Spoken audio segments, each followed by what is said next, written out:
নমস্কার, শুভ সকাল। সবাই কেমন আছেন? আশা করি ভালো আছেন। এই দেখেন ওকে ঘুমের থেকে উঠে দিয়ে ব্রাশ করছে, আমাকে দেখাইতেছে, দেখো আমার দাঁতগুলো কত পরিষ্কার হয়েছে। পরে ওকে রাইখা ওই যে ওর জন্য আধার কার্ড বানানোর জন্য খুব দৌড়াদৌড়ি করতেছিলাম। তারপরে যে ব্যাংকে গেছি, তা বসে বসে খুব বোর হইতেছিলাম, কারণ বলতেছে আমার হবে না। আর আমি বাবার নাম, তারপর প্লাস ঠিকানা ওগুলো চেঞ্জ করব, কিন্তু বলতেছে হচ্ছে না।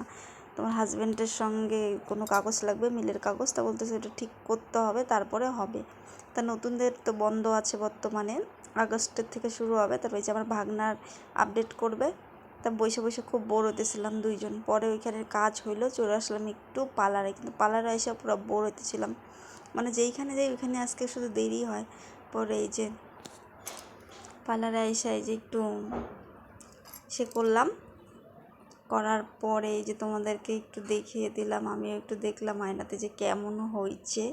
আর উনি কাজ করতেছিল, আরেকজন আমার সঙ্গে আমার দিদি গেছিলো, ওটা হচ্ছিলো। ওই যে তোমাদেরকে একটু দেখিয়ে দিলাম। পরে তাড়াতাড়ি বাড়িতে আসলাম। বাড়িতে আসার পরে দেখি মানে পুরো রোদ উঠছে, জামা কাপড়গুলো তো আমি জানি একদম শুকায় পুরো রং ঠং চুলে যাবে। আমাকে আবার শুকাইলে পরেই নামাইতে হয়, একটু দেরি হলে পরে আবার গালি দিতে থাকে, বলে নতুন জামা কাপড় বলে রং উঠে যায়। পরে আইসেই আগে জামা কাপড় নামাইলাম। পর পুরা খিদা পাইছিল, আমি আবার রাস্তা কোথাও বেশি কিছু খাই না, আমার ভাতের ভক্ত। পরে এই যে চলে আসলাম তাড়াতাড়ি বাড়িতে, জামা কাপড় নামায় পুরা জামা কাপড় ছাইরে এই যে দেখো যে তিতা করলার ডাল বানাইছে, প্রচণ্ড রৌদ্রু, বেগুন ভাজা, গন্ধপাতা বাটা, আবার মাছের ঝোল আমি রান্না করে দিয়ে গেছিলাম, কারণ সব কিছু তো শেয়ার করতে পারি না তোমাদের সঙ্গে। যেদিন পুরো তাড়াতে থাকে সেদিন শেয়ার করতে পারি না। পরে বিকালবেলা দেখো যে মনাম বসে বসে ঘুমায় বসে, আমি ভাত খাইতেছিলাম, ও ঘুমায় পড়ছে কেমন করে।